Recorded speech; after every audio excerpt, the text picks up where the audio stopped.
حفاظت مال۔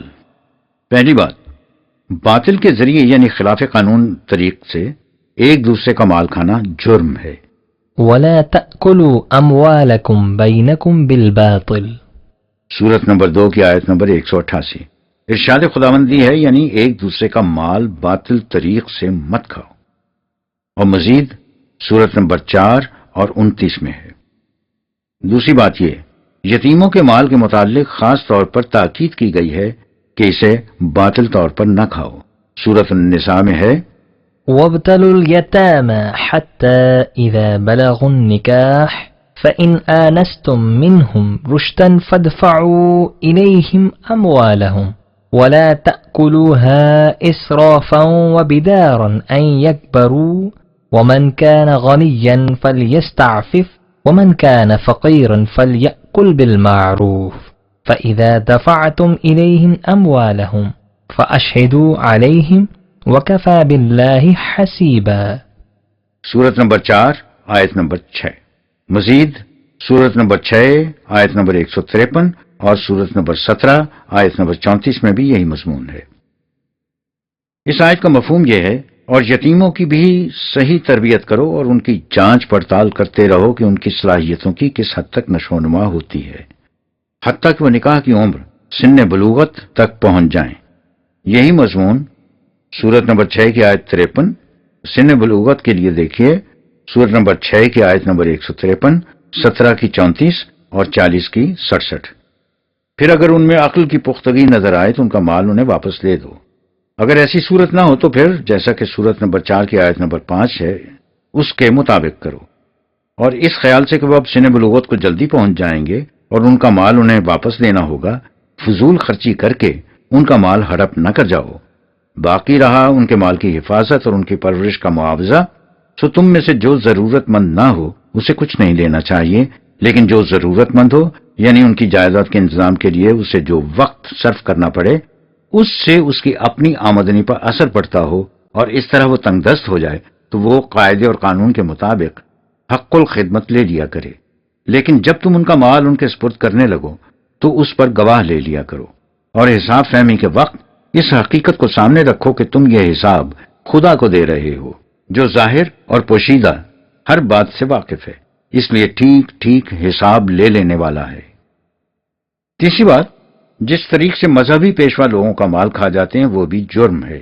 سورۃ التوبہ میں ہے يا أيها الذين آمنوا إن كثيرا من الأحبار والرهبان ليأكلون أموال الناس بالباطل ويصدون عن سبيل الله۔ سورت نمبر 9 آیت نمبر 34۔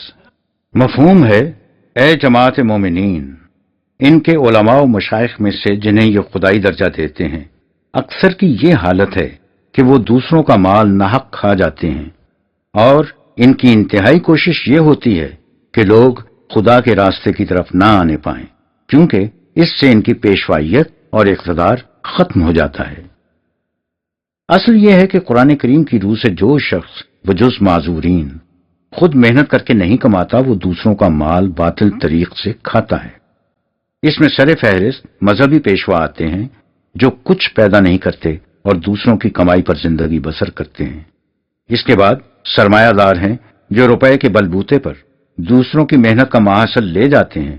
چنانچہ سورہ توبہ کی مندرجہ بالا آیت کے پہلے حصے میں مذہبی پیشواؤں کا ذکر ہے اور اگلے حصے میں سرمایہ داروں کا۔ اگر بنظر تعمق دیکھا جائے تو مذہبی پیشوائیت شدید ترین قسم کی سرمایہ داری ہے۔ سرمایہ دار پھر بھی اپنا روپیہ لگا کر اس پر کچھ وصول کرتا ہے، یہ لوگ بلا سرمایہ لگائے دوسروں کی کمائی ہتھیا لیتے ہیں، اسی لیے قرآن کریم نے اسے باطل ذریعہ معاش قرار دیا ہے۔ چوتھی بات، رشوت دے کر اپنے حق میں فیصلے مت لو، یہ مضمون سورہ بقرہ کی آیت نمبر 188 میں ہے۔ آیت کا پہلا حصہ پہلے درج کیا جا چکا ہے، پوری آیت اس طرح ہے وَلَا تَأْكُلُوا أَمْوَالَكُمْ بَيْنَكُمْ بِالْبَاطِلِ وَتُدْلُوا بِهَا إِلَى الْحُكَّامِ لِتَأْكُلُوا فَرِيقًا مِّنْ أَمْوَالِ النَّاسِ بِالْإِثْمِ وَأَنْتُمْ تَعْلَمُونَ۔ سورت نمبر 2 آیت 188۔ مفہوم یہ ہے، اور دیکھو آپس میں ایک دوسرے کا مال ناجائز طریق سے نہ کھاؤ، یا اگر معاملہ عدالت تک جا چکا ہے تو ایسا نہ کرو کہ حکام کو رشوت دے کر ایسا فیصلہ لے لو جس سے دوسروں کا کچھ مال ناجائز طور پر تمہیں مل جائے، حالانکہ تم جانتے ہو کہ جو مال اس طرح حاصل کیا جائے اس کے نتائج کیا ہوا کرتے ہیں۔ ماپ تول پورا رکھو۔ سورہ انعام میں اصولاً کہا گیا ہے کہ وَأَوْفُوا الْكَيْلَ وَالْمِيزَانَ بِالْقِسْطِ، سورت نمبر 6 آیت نمبر 153، اور مزید سورت نمبر 7 آیت نمبر 85 اور سورت نمبر 17 آیت نمبر 35 میں بھی یہی مضمون ہے۔ ماپ تول کے پیمانے اور ترازو عدل کے مطابق ٹھیک ٹھیک رکھو۔ لیکن سورت التطفیف میں اس کی وضاحت اس طرح کی گئی ہے، وَيْلٌ لِّلْمُطَفِّفِينَ الَّذِينَ إِذَا اكْتَالُوا عَلَى النَّاسِ يَسْتَوْفُونَ وَإِذَا كَالُوهُمْ أَوْ وَزَنُوهُمْ يُخْسِرُونَ۔ مفہوم یہ ہے سوداگرانہ ذہنیت اور سرمایہ دارانہ نظام کا انجام تباہی اور بربادی کے سوا کچھ نہیں ہو سکتا۔ اس ذہنیت کی روح سے کوشش یہ ہوتی ہے کہ دوسروں سے اپنے واجبات پورے لیے جائیں، لیکن جب ان کے واجبات دینے کا وقت آئے تو ترازو میں ڈنڈی مار دی جائے۔ دوسروں سے کام پورا لیا جائے لیکن اس کا معاوضہ کبھی پورا نہ دیا جائے۔ محنت کرنے والوں کو کم از کم دیا جائے اور خود زیادہ سے زیادہ کمایا جائے۔ چیزوں ہی کی نہیں بلکہ خود انسانوں کی قیمت متعین کرتے وقت بھی یہی خیال رہے، اور کوشش یہ کی جائے کہ ان کی صلاحیتیں دبی سمٹی سکڑی اور بندھی رہ جائیں، انہیں پوری جولانی کا موقع ہی نہ ملنے پائے، انہیں اتنا ہی ابھرنے دیا جائے جتنا سرمایہ لگانے والے کے لیے مفید ہو، انہیں اس سے زیادہ آزادی دی ہی نہ جائے۔ میسرہ، اس کے عام معنی جوا کیے جاتے ہیں، لیکن یہ ایک جامع اصطلاح ہے جس میں ہر ایسا مال آ سکتا ہے جو آسانی سے حاصل کر لیا جائے، یعنی جسے ہمارے ہاں بائیں ہاتھ کا کھیل کہا جاتا ہے۔ اس کا نقصان اس کے فائدے سے زیادہ ہوتا ہے۔ سورہ بقرہ میں ہے يسألونك عن الخمر والميسر قل فيهما إثم كبير ومنافع للناس وإثمهما أكبر من نفعهما۔ سورت نمبر 2 آیت نمبر 219۔ مفہوم ہے اے رسول، تجھ سے یہ لوگ خمر اور میسرہ کے متعلق پوچھتے ہیں، ان سے کہہ دو کہ ان میں نظر بظاہر فائدے بھی ہیں اور نقصان بھی، لیکن در حقیقت ان کے نقصانات ان کے فوائد کے مقابلے میں بہت زیادہ ہیں، لہذا ان سے اجتناب ضروری ہے۔ دوسری جگہ ہے يا أيها الذين آمنوا إنما الخمر والميسر والأنصاب والأزلام رجس من عمل الشيطان فاجتنبوه لعلكم تفلحون إنما يريد الشيطان أن يوقع بينكم العداوة والبغضاء في الخمر والميسر ويصدكم عن ذكر الله وعن الصلاة فهل أنتم منتهون۔ سورت 5 آیات 90-91۔ مفہوم ہے اے جماعت مومنین، خمر، میسرہ، انصاب، ازلام جن کا ذکر سورت نمبر 2 کی آیت نمبر 219 اور سورت نمبر 5 کی آیت نمبر 3 میں بھی آ چکا ہے، ایسے کام ہیں جن سے معاشرے میں تخریب پیدا ہوتی ہے اور انسان کے قلب و دماغ کی صلاحیتیں معروف ہو جاتی ہیں، جیسا کہ سورت نمبر 10 کی آیت نمبر 100 میں ہے۔ لہٰذا تم ان سے اجتناب کرو تاکہ یہ تمہاری کامیابی کے راستے میں روڑا بن کر نہ اٹک جائیں۔ اگر تم اپنے پست جذبات کی تسکین کے لیے خمر اور میسرہ جیسی عادات پر اتر آئے تو یہ چیزیں انفرادی کمزوری پیدا کرنے کے علاوہ تم میں باہمی عداوت اور کینہ پیدا کر دیں گی اور قوانین خداوندی کو پیش نظر رکھنے اور نظام صلاۃ کے قائم کرنے سے تمہیں روک دیں گی۔ کیا اس قدر وضاحت کے بعد بھی تم ان چیزوں سے باز نہیں رہو گے؟ قرآن کریم نے خمر اور میسرہ کی سزا خود مقرر نہیں کی، اسے اسلامی مملکت پر چھوڑا ہے کہ وہ حالات کے مطابق ان کی سزا خود مقرر کرے۔ 7واں، قرآن اندازی، لاٹری، اسے بھی قرآن نے میسرہ کے زمرہ میں شمار کیا ہے۔ سورت المائدہ کی مندرجہ بالا آیت یعنی سورت نمبر 5 کی آیت نمبر 90 میں اسلام سے مراد قرآن اندازی ہے، یہی الفاظ سورت 5 کی آیت نمبر 3 میں آئے ہیں۔ نمبر 2، چوری، سرقہ۔ سرقہ کی سزا قطع ید ہے، خواہ سارق عورت ہو یا مرد۔ والسارق والسارقة فاقطعوا أيديهما جزاء بما كسب نكالا من الله والله عزيز حكيم۔ سورت 5 آیت 38۔ چور مرد ہو یا عورت مجرم ہونے کے اعتبار سے یکساں ہیں، اس لیے ان کی سزا میں بھی کوئی فرق نہیں۔ اس کے لیے ایسا طریقہ اختیار کرنا چاہیے جس سے خود چور کے ہاتھ چوری کرنے سے رک جائیں اور دوسروں کے لیے بھی قانون خداوندی کی روح سے روک بن جائے، یعنی وہ مجرم کے لیے موجب اصلاح کیوریٹو ہو اور دوسروں کے لیے جرم سے اجتناب کا باعث پریونٹیو۔ لیکن اگر یہ دیکھو کہ پانی سر سے گزر چکا ہے اور یہ جرم عام ہو رہا ہے تو اس کی انتہائی سزا یہ بھی ہو سکتی ہے کہ چور کا ہاتھ کاٹ دیا جائے۔ بہرحال مقصد اس جرم کی روک تھام ہے، خواہ غلبہ و قوت سے ہو خواہ حسن تدبیر سے۔ عزیز الحکیم میں یہ دونوں باتیں آ جاتی ہیں، لیکن اس کے ساتھ ہی کہا فمن تاب من بعد ظلمه وأصلح فإن الله يتوب عليه إن الله غفور رحيم۔ سورت 5 آیت نمبر 39۔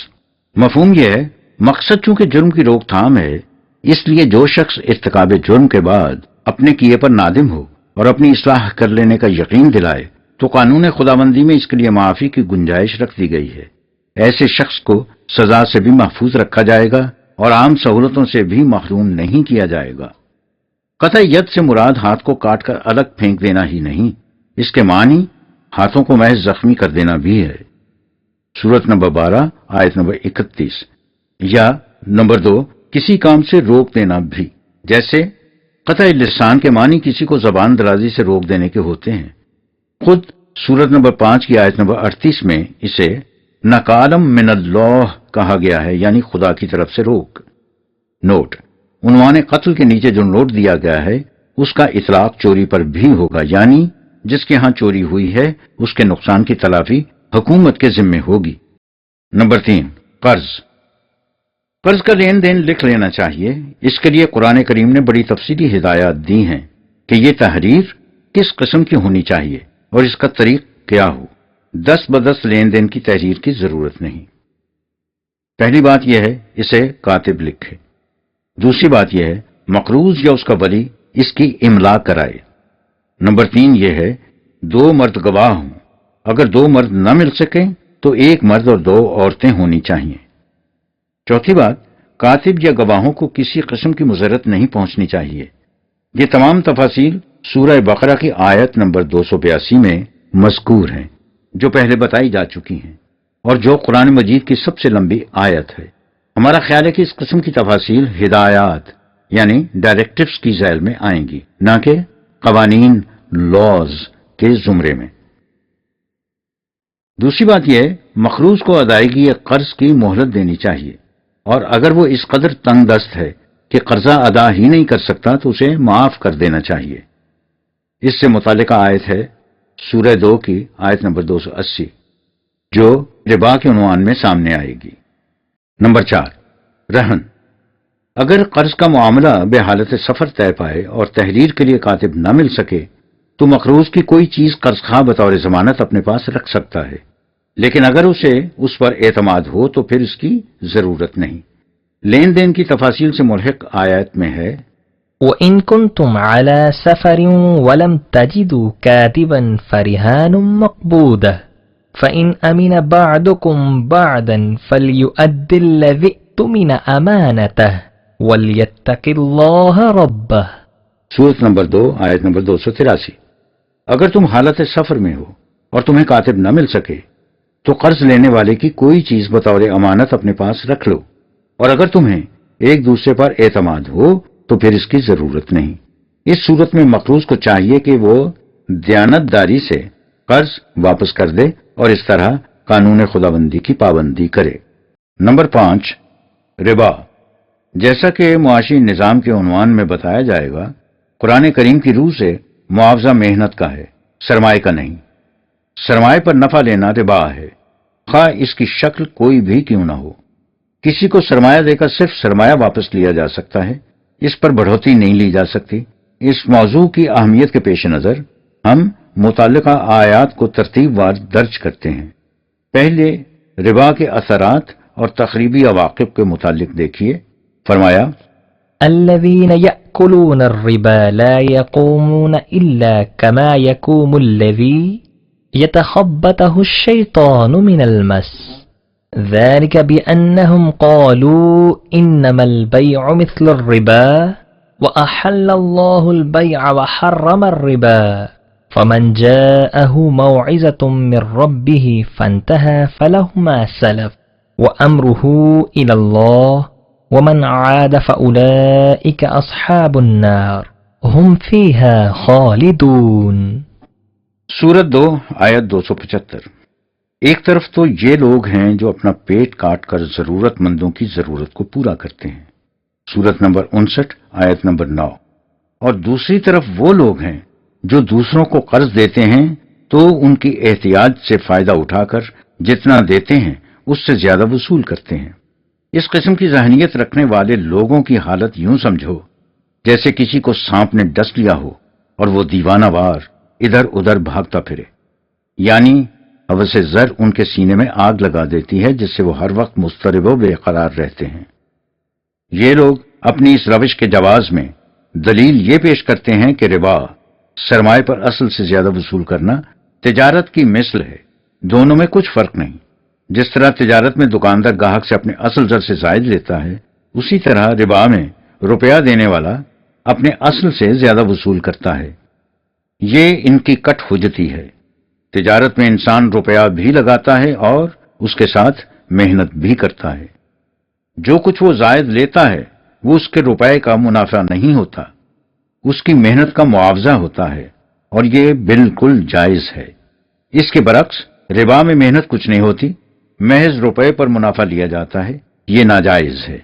اس ضمن میں اس اصول کو یاد رکھو کہ جائز صرف محنت کا معاوضہ ہے، جیسا کہ سورت نمبر 53 کی آیت نمبر 39 میں کہا گیا۔ خالی سرمایہ لگا کر دوسروں کی محنت کا محصول لے لینا جائز نہیں ہے، اس کو ربا کہتے ہیں۔ سو جس شخص تک خدا کا یہ قانون پہنچ جائے اور وہ اپنی سابقہ روش سے رک جائے تو جو کچھ وہ پہلے لے چکا ہے وہ اس کا ہے۔ نظام خداوندی کی روح سے اس سے مواخذہ نہیں ہوگا، لیکن جو اس سے نہ رکے یا دوبارہ یہی روش اختیار کر لے تو یہ لوگ ہیں جن کی سعی و عمل کی کھیتیاں جھلس جائیں گی، اور ان کے لیے اس عذاب سے نکلنے کی کوئی صورت نہیں ہوگی۔ اس کے بعد ربا اور صدقات کا تقابل اس طرح کرایا گیا ہے۔ يمحق الله الربا ويربي الصدقات والله لا يحب كل كفار أثيم۔ سورت نمبر 2 آیت نمبر 276۔ مفہوم یہ ہے، یاد رکھو، ربا جس کے متعلق انسان بظاہر یہ سمجھتا ہے کہ اس سے سرمایہ بڑھتا ہے، در حقیقت خود بھی مٹتا ہے اور اس قوم کو بھی مٹا دیتا ہے۔ اس کے برعکس جو کچھ دوسروں کی نشو و نما کے لیے دیا جاتا ہے اور جس کے متعلق بظاہر یہ سمجھا جاتا ہے کہ اس سے سرمایہ میں کمی آ جاتی ہے، خود بھی بڑھتا ہے اور اس قوم کے بڑھنے، پھولنے، پھلنے کا ذریعہ بھی بنتا ہے۔ ربا سے یہ ذہنیت عام ہو جاتی ہے کہ جہاں تک ہو سکے سامان زیست کو لوگوں سے چھپا کر رکھا جائے تاکہ وہ اس کے محتاج ہوں اور قرض لینے پر مجبور، اور قرض دینے والا ان کی محنت کی کمائی پر عیش اڑائے۔ اس سے انسان کی قوت عمل مفلوج ہو جاتی ہے اور وہ سفر زندگی میں آگے بڑھنے کے قابل نہیں رہتا، لہذا نظام سرمایہ داری کی حامل قوم تباہ و برباد ہو کر رہتی ہے۔ وما آتيتم من ربا ليربو في أموال الناس فلا يربو عند الله وما آتيتم من زكاة تريدون وجه الله فأولئك هم المضعفون۔ سورت نمبر 30 آیت نمبر 39۔ مفہوم یہ ہے، یاد رکھو جو کچھ تم دوسروں کو اس لیے دو کہ اس کے بدلے میں تمہیں ان کے مال و دولت میں سے اس سے زیادہ ملے جو تم نے انہیں دیا ہے، تو ہو سکتا ہے کہ اس سے تمہیں تمہارے حساب کے مطابق کچھ زیادہ مل جائے، لیکن قانون خداوندی کی روح سے اس سے تمہارے مال و دولت میں کچھ اضافہ نہیں ہوگا۔ یہ تمہیں اس لیے اضافہ نظر آتا ہے کہ تم انفرادی طور پر حساب کرتے ہو۔ اگر تم پوری انسانیت کو سامنے رکھ کر غور کرو تو تم دیکھ لو گے کہ یہ اضافہ نہیں ہے۔ اس کے برعکس جو کچھ تم اس لیے دو کہ اس سے دوسروں کی نشو و نما ہو جائے اور اس میں تمہیں کسی قسم کے ذاتی معاوضے کا خیال نہ ہو، بلکہ تم یہ اس لیے کرو کہ اس سے تمہاری زندگی قوانین خداوندی سے ہم آہنگ ہو جائے، تو یہ وہ لوگ ہیں جن کے دیے ہوئے مال میں فی الحقیقت اضافے ہوتے ہیں۔ سورہ نمبر 3 کی آیات 275-276 اور اس کے علاوہ سورہ نمبر 3 کی آیت 129 اور سورہ 74 کی آیت 6۔ ربا کو حرام قرار دینے کے بعد سابقہ معاملات کے متعلق فرمایا، يا أيها الذين آمنوا اتقوا الله وذروا ما بقي من الربا إن كنتم مؤمنين۔ سورت نمبر 2 آیت نمبر 278۔ مفہوم یہ ہے، اے جماعت مومنین، تم قوانین خداوندی کی نگہداشت کرو اور ربا میں سے جو کچھ کسی کے ذمہ باقی رہ گیا ہے اسے معاف کر دو، تمہارے ایمان کا یہی تقاضا ہے۔ یہاں مومن ہونے کی شرط یہ بتائی ہے کہ ربا کے بقایا کو چھوڑ دینا ہوگا۔ جو ایسا نہ کرے گا اس کو متعلق فرمایا، فَإِن لَمْ تَفْعَلُوا فَأْذَنُوا بِحَرْبٍ مِّنَ اللَّهِ وَرَسُولِهِ وَإِن تُبْتُمْ فَلَكُمْ رُؤُوسُ أَمْوَالِكُمْ لَا تَظْلِمُونَ وَلَا تُظْلَمُونَ۔ سورت نمبر 2 آیت نمبر 279۔ مفہوم ہے، اگر تم ایسا کرنے کے لیے تیار نہیں تو پھر اس اعلان کو نظام خداوندی کی طرف سے الٹیمیٹم، اعلان جنگ سمجھو اور لڑائی کے لیے تیار ہو جاؤ، اس لیے کہ دین خداوندی نظام سرمایہ داری کا کھلا ہوا دشمن ہے اور ان دونوں میں کبھی مفاہمت نہیں ہو سکتی۔ اگر تم اس روش سے باز آ جاؤ تو تم اپنا اصل زر واپس لے سکتے ہو، تاکہ نہ تم پر کوئی زیادتی ہو نہ مقروض پر۔ اس سے اس جرم کی سنگینی کا اندازہ لگایا جا سکتا ہے، یعنی ربا کے نظام کو اسلامی نظام کے خلاف بغاوت کے مماثل قرار دیا گیا ہے۔ یہ دونوں ایک دوسرے کی ضد ہیں اور یکجا نہیں رہ سکتے۔ اس کے بعد کہا، وَإِن كَانَ ذُو عُسْرَةٍ فَنَذِرَةٌ إِلَى مَيْسَرَةٍ وَأَن تَصَدَّقُوا خَيْرٌ لَكُمْ إِن كُنتُمْ تَعْلَمُونَ۔ سورت 2 آیت نمبر 280۔ اگر مقروض تنگ دست ہے تو اسے اتنی مہلت دو کہ وہ قرض بسہولت ادا کر سکے، اور اگر تم اسے بالکل ہی معاف کر دو تو یہ تمہارے لیے بہت اچھا ہے، بشرطے کہ تم دور رس نگاہ سے دیکھ سکو کہ اس میں کس قدر اجتماعی مفاد مضمر ہے۔ سورہ آل عمران کی ایک آیت خاص طور پر غور طلب ہے۔ اس میں کہا گیا ہے، يا أيها الذين آمنوا لا تأكلوا الربا أضعافا مضاعفة واتقوا الله لعلكم تفلحون واتقوا النار التي أعدت للكافرين۔ سورت نمبر 3 آیت نمبر 129 اور 130۔ اس آیت میں جو کچھ کہا گیا ہے کہ لا تاکلوا الربا ضعافا مضاعفۃ، تو ہمارے ہاں اس کے عام طور پر معنی کیے جاتے ہیں دگنا چوگنا، یعنی سود در سود، اور مفہوم یہ لیا جاتا کہ اس سے سود مرکب سے منع کیا گیا ہے۔ یہ معانی قرآن کی بنیادی تعلیم کے خلاف ہیں۔ اس کی بنیادی تعلیم یہ ہے کہ محض سرمایہ پر ہر قسم کی بڑھوتری حرام ہے، خواہ اس کی شکل کوئی بھی کیوں نہ ہو۔ قرض دینے والا صرف راس المال یعنی اصل زر واپس لے سکتا ہے، اس سے زائد کچھ نہیں لے سکتا۔ اوپر پڑھی گئی آیات کا صحیح مفہوم یہ ہے، اے جماعت مومنین، معاشرتی تباہی میں سب سے بڑا حصہ ربا کا ہے، یعنی محض سرمایہ سے نفع کمانا۔ سمجھا یہ جاتا ہے کہ اس سے دولت بڑھتی ہے، انفرادی طور پر تو ایسا ہی نظر آتا ہے، لیکن در حقیقت اس سے قومی دولت میں کمی اور کمزوری واقع ہوتی ہے۔ لہذا اے جماعت مومنین، تم ربا کے سرمایہ دارانہ نظام کو اختیار نہ کر لینا، تم ہمیشہ قوانین خداوندی کی نگہداشت کرو، یہی کامیابی کی صحیح راہ ہے۔ اگر تم محنت سے دولت پیدا کرنے کے بجائے سرمایہ کے زور پر دوسروں کی محنت کی کمائی غصب کرنا شروع کر دو گے تو ہر اس قوم کی طرح جو نظام خداوندی کی مخالفت کرتی ہے تمہارا معاشرہ بھی جہنمی معاشرہ بن جائے گا۔ قرآن کریم نے بتایا ہے کہ یہودیوں کی تباہی کے اسباب میں سے ایک سبب ان کا ربا کا نظام بھی تھا۔ سورۃ النساء میں ہے، فبظلم من الذين هادوا حرمنا عليهم طيبات أحلت لهم وبصدهم عن سبيل الله كثيرا وأخذهم الربا وقد نهوا عنه وأكلهم أموال الناس بالباطل وأعتدنا للكافرين منهم عذابا أليما۔ سورت 4 آیات نمبر 160 161۔ ان کی اس قسم کی زیادتیوں اور سرکشیوں کا نتیجہ تھا کہ وہ خوشگوار چیزیں جو پہلے ان کے لیے حلال تھیں سزا کے طور پر ان پر حرام قرار دے دی گئیں، جیسا کہ سورت نمبر 6 کی آیت نمبر 147 میں بھی کہا گیا۔ ان کے جرائم کی فہرست طویل ہے، لیکن مختصراً یہ سمجھو کہ یہ لوگ ہمیشہ نظام خداوندی کی راہ میں، جو عالمگیر انسانیت کی نفع بخشیوں کی راہ ہے، روک بن کر بیٹھ جایا کرتے تھے۔ یہ محتاجوں کی مدد کرنے کے بجائے ان کی احتیاج سے ناجائز فائدہ اٹھاتے تھے۔ انہیں کچھ قرض دیتے تھے تو اصل سے زیادہ واپس لے لیتے تھے، حالانکہ انہیں اس سے منع کیا گیا تھا۔ یہ اس طرح نیز دوسرے طریقوں سے لوگوں کا مال ناجائز طور پر کھایا کرتے تھے، اور اب تک یہی کچھ کرتے ہیں۔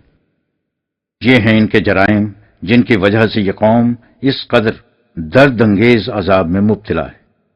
اور دوسری بات، ربا کی اس تعریف کی روح سے کاروبار میں روپیہ لگا کر نفع میں شریک ہو جانا، جسے مزاربت کہا جاتا ہے، یا زمین بٹائی یا ٹھیکے پر دے دینا، جسے مزارعت سے تعبیر کیا جاتا ہے، سب ربا میں شامل ہوں گے۔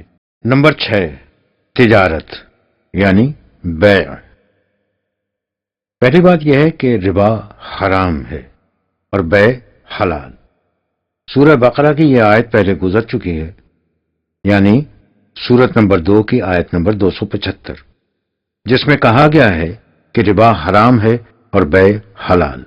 دوسرے مقام پر کہا يا أيها الذين آمنوا لا تأكلوا أموالكم بينكم بالباطل إلا أن تكون تجارة عن تراض منكم ولا تقتلوا أنفسكم إن الله كان بكم رحيما ومن يفعل ذلك عدوانا وظلما فسوف نصليه نارا وَكَانَ ذَلِكَ عَلَى اللَّهِ يَسِيرًا۔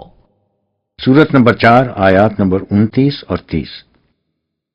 اے جماعت مومنین، تم ایسا نہ کرنا کہ دوسروں کا مال ناجائز طریق پر کھا جاؤ۔ معاشرے میں ضروریات زندگی کی چیزوں کا مبادلہ ہوتا ہے، جسے تجارت کہتے ہیں۔ اس کا انتظام باہمی رضامندی سے ہونا چاہیے، اس اصول کے مطابق کہ ہر شخص کو اس کی محنت کا معاوضہ مل جائے، جیسا کہ سورت نمبر 53 کی آیت نمبر 39 میں ہے۔ یہ نہیں کہ ایک شخص محض سرمایہ کے زور پر دوسروں سے زیادہ بٹور لینے کی کوشش کرے، جیسا کہ سورت نمبر 2 کی آیت نمبر 275 میں کہا گیا۔ اگر ایسا کرو گے تو تم اپنے آپ کو تباہ کر لو گے۔ خدا یہ چاہتا ہے کہ تم سب کی نشو و نما ہوتی رہے، لہذا جس معاشی نظام میں یہ مقصد فوت ہو جائے وہ جائز نہیں قرار پا سکتا۔ ایسی کھلی تاکید کے بعد بھی جو قوم اپنا کاروبار اس انداز پر رکھے گی کہ ہر شخص دوسرے کے حق میں کمی کرے اور اپنی حد سے تجاوز کر جائے، تو وہ معاشرہ بہت جلد تباہیوں کی آگ میں جھلس کر رہ جائے گا۔ قانون خداوندی کی روح سے ایسا آسانی سے ہو سکتا ہے، اس لیے کہ جو نظام منفعت عامہ کے خلاف قائم ہو، اس کی تباہی کے سامان خود اس کے اندر موجود ہوتے ہیں۔ دوسری بات، دست بدست تجارتی معاملات کو لکھنے کی ضرورت نہیں، جیسا کہ سورہ بقرہ کی آیت نمبر 282 میں فرمایا۔ نوٹ: ہم اوپر ربا کے عنوان میں دیکھ چکے ہیں کہ معاوضہ محنت کا ہے، سرمایہ کا نہیں۔ اس لیے تجارت میں سرمایہ پر صرف اتنا نفع لیا جا سکتا ہے جو تاجر کی محنت کا معاوضہ ہو۔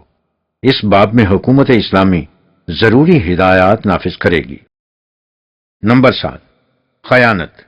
پہلی بات، امانت ان کے مالکوں کی طرف لوٹا دو۔ ان اللہ یأمرکم ان تودوا الامانات الى اہلها۔ سورت نمبر 4 آیت نمبر 58۔ دوسری بات، امانات میں خیانت نہ کرو۔ اس میں نظام مملکت کی امانات بھی شامل ہیں، یعنی تمام ذمہ داریاں جو مملکت کی طرف سے تمہارے سپرد کی جائیں، یا رازداری کی ایسی باتیں جو انتظامیہ کا رکن یا کارندہ ہونے کی حیثیت سے تمہارے علم میں آئیں۔ ارشاد خداوندی ہے، یا ایہا الذین آمنوا لا تخونوا اللہ والرسول وتخونوا أماناتكم وأنتم تعلمون۔ سورت نمبر 8 آیت نمبر 27۔